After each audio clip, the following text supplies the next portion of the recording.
Anyway आज का जो टॉपिक है वो ये है कि कौन से लोग जो कि सांस लेते हुए भी मृतक के समान हैं। मतलब हम सब काम हम कर रहे हैं अपना सब कुछ और उसके बाद भी हम मृतक के समान हैं। तो ये शास्त्र में आज मैं रोमापाद स्वामी महाराज का लेक्चर सुन रहा था, सुबह में लाइव थे। आज उन्होंने नेपरविले टेम्पल में शिकागो के पास, ग्रेटर इस्कॉन शिकागो, वहाँ पे लेक्चर दिया हुआ था मॉर्निंग का भागवतम क्लास। तो महाराज ने जो भागवतम क्लास में बताया हुआ था वो आम, देवाहुति देवाहुति जो हैं वो कर्दम मुनि की पत्नी हैं और वो आम, बहुत ही सुलझी हुई पत्नी हैं। और कर्दम मुनि को तो भगवान ने स्वयं दर्शन दिया हुआ था। और जहाँ पे दर्शन दिया हुआ था गुजरात में, वो बिंदु सरोवर नाम है, वहाँ पे भगवान ने जब उनकी तपस्या को, कठोर तपस्या को देखा हुआ था, तब उन्होंने, उनके आँखों से आंसू गिरे हुए थे और उसी आंसुओं से एक सरोवर बन गया है, उसे बिंदु सरोवर आज भी बोलते हैं। हम वहाँ लकी थे कि लास्ट ईयर हम नवंबर में जाके आए हुए थे। ये अहमदाबाद और जो नाथ द्वारा है, ये दोनों के बीच में वो प्लेस पड़ता है, गुजरात में ही पड़ता है। तो वहाँ पे उन्होंने घोर तपस्या की हुई थी और उसके बाद भगवान प्रकट हुए थे और उनके मन की बात जान रहे थे। तो उनका इच्छा था कि हमारे यहाँ भगवान एज ए बालक के रूप में उत्पन्न हो। तो फिर उनके यहाँ भगवान आए हुए थे। तो देवाहुति जो थी वह मनु की पुत्री थी और उन बहुत ही क्वालिफाइड थी। और उनके लिए कर्दम मुनि ने पूरा उड़ता हुआ एक महल वगैरह, पूरा सब राजधानी ही तैयार किया हुआ था जो कि हवा में था। और उसके बाद उन लोगों ने हजारों हजारों साल तक वहाँ पे रहे। उसके बाद देवाहुति मदर को जो है, उनको ये हुआ कि हम काफ़ी दिन से इंद्रिय तृप्ति में लगे हुए हैं, जबकि उनका एसोसिएशन किसके साथ था? कर्दम मुनि के साथ था। कर्दम मुनि एकदम संत हैं जिनको भगवान के साथ साक्षात दर्शन हुआ है। तो भी वो अपने को बता रही हैं कि हमने बहुत समय तक इंद्रिय तृप्ति की हुई है और जो मनुष्य जीवन का जो उद्देश्य है वो कुछ और ही है। ये उन्होंने बहुत अच्छे से, उस चैप्टर का नाम ही है कांटो 3, स्कंध तीसरे स्कंध के 23वें अध्याय में, अध्याय का चैप्टर है देवाहुति का शोक। तो वो शोक में आकर के बोल रही हैं कि ये जो धर्म, अगर कोई काम करता है और काम करने से अगर उसके मन में धर्म के प्रति रुचि उत्पन्न नहीं होती है, या फिर धर्म कर्म करने से उसके मन में वैराग्य उत्पन्न नहीं होता है। वैराग्य का मतलब ये नहीं कि जंगल में भाग जाओ, वो वैराग्य नहीं। वैराग्य का मतलब ये कि भगवान के श्री चरणों में अटैचमेंट। तो भगवान के प्रति भक्ति अगर उत्पन्न नहीं हो रही है, वही रियल वैराग्य की बात हो रही है। उस वैराग्य का क्या फायदा है? उस धर्म का, उस वैराग्य का कुछ फायदा नहीं है। वह इंसान जो है शरीर में रहते हुए भी मृतक के समान बताया है उन्होंने। और ये क्यों बता रही हैं? इससे पहले ये श्लोक जो है 56 है, कांटो 3 चैप्टर 23 और श्लोक 56। 56 से पहले वो बता रही हैं कि हमें जो है बहुत समय से हमने इंद्रिय तृप्ति कर लिया है और हम इतना ज़्यादा डूब गए हुए थे कि मुक्ति के बारे में हम सोचे ही नहीं हैं। मुक्ति के बारे में हम सोचे ही नहीं हैं। और जबकि वो वेल क्वालिफाइड हैं, वो हमारे लिए ही बता रही हैं। तो उनका जो उद्देश्य ये था कि जो वेद में दो तरह से काम होते हैं, और ज़्यादातर जो है वेद में वर्णन किया गया वो प्रकृति और निवृत्ति मार्ग दो तरह के हैं। प्रवृत्ति मार्ग में हम प्रॉस्परस को क्या बोलेंगे हिंदी में? कि हमें जो कुछ भी हो अच्छा अच्छा हो हमारे साथ, वो जो जिससे कि हम जाके एंजॉय कर सकें। इंद्रिय तृप्ति से जुड़ी हुई जो भी हम धार्मिक कार्य करते हैं वह जो है प्रवृत्ति मार्ग कहलाता है, जबकि उद्देश्य वो नहीं है। उद्देश्य जो है वो ये है कि हमें भगवान के पास जाना है और मुक्त होना है, जन्म मृत्यु के चक्कर से मुक्त होना है, और उसी को ही भगवान के श्री चरणों में जाना, भगवान के प्रति भक्ति उत्पन्न होना ही निवृत्ति कहलाता है। तो जो देवाहुति थी वो बोल रही थी कि आप जैसे संतों के साथ में रहते हुए भी मैं इंद्रिय तृप्ति में लगी हुई थी। तो रमापा स्वामी महाराज बता रहे थे सुबह कि फियर, भय क्यों उत्पन्न होता है। भय जो उत्पन्न होता है उसका जो कारण है वह श्रीमद् भागवतम में बताया गया हुआ है 12वें स्कंद में। भयम द्वितीयाभिनिवेशित, आपने जो रिट्रीट में हम लोग गए हुए थे वहाँ पे एक टॉपिक ये भी था। तो जो भय उत्पन्न होता है वह अगर हम टेम्परेरी चीज के साथ अटैचमेंट हो रहे हैं, उसके प्रति आसक्ति रख रहे हैं, तो हमारे अंदर भय उत्पन्न होगा।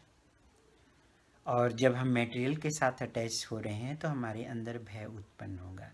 लेकिन अगर वही आसक्ति हम सत्य के साथ, सत्य का मतलब कि जो कि परमानेंट हो, उसके साथ अटैच कर दिया जाए तो ब्रह्म भगवान के 3 फीचर बताए गए हैं, ब्रह्मेति, परमात्मेति, भगवान।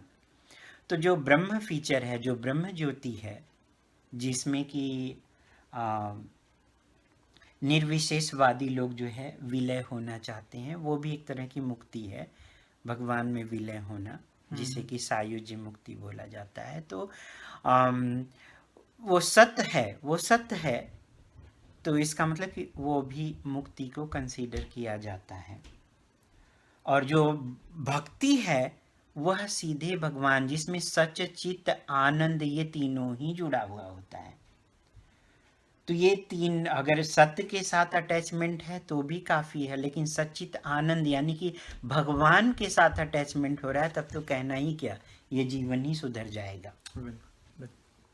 पूरी तरह से। तो भगवान के प्रति जो आसक्ति है वही हमें आसक्ति उत्पन्न करना है। इंद्रिय तृप्ति को हटा करके हमें भगवान के प्रति आसक्ति लगानी है।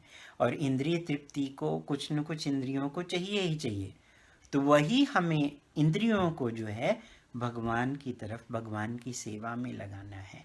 और भगवान ही नहीं, भगवान के भक्तों के प्रति आसक्ति भी बहुत ही इम्पॉर्टेंट है। भगवान अपने भक्तों से अलग नहीं है, तो भगवान के भक्तों की सेवा करके भी हम भगवान धाम को जा सकते हैं, क्योंकि बिना गुरु के भगवत धाम जा पाना असंभव है, असंभव है। तो इसलिए अटैचमेंट जो होता है भगवान या भगवान के भक्त क्या करते हैं, वो तो हमें भगवान की भक्ति ही देते हैं ना। साधु क्या काम करते हैं, साधु हमें जो है भगवान की भक्ति में ही लगाते हैं, गुरु भगवान की भक्ति में लगाते हैं। और शास्त्र का जो मेन उद्देश्य है वही ये है कि भगवत भक्ति में लगना, मतलब जन्म मृत्यु के चक्कर से निकल करके हमें अपने पास अपने जो जीवेर स्वरूप होए कृष्णेर नित्य दास, अपने इटर्नल स्वरूप में जाना ही है।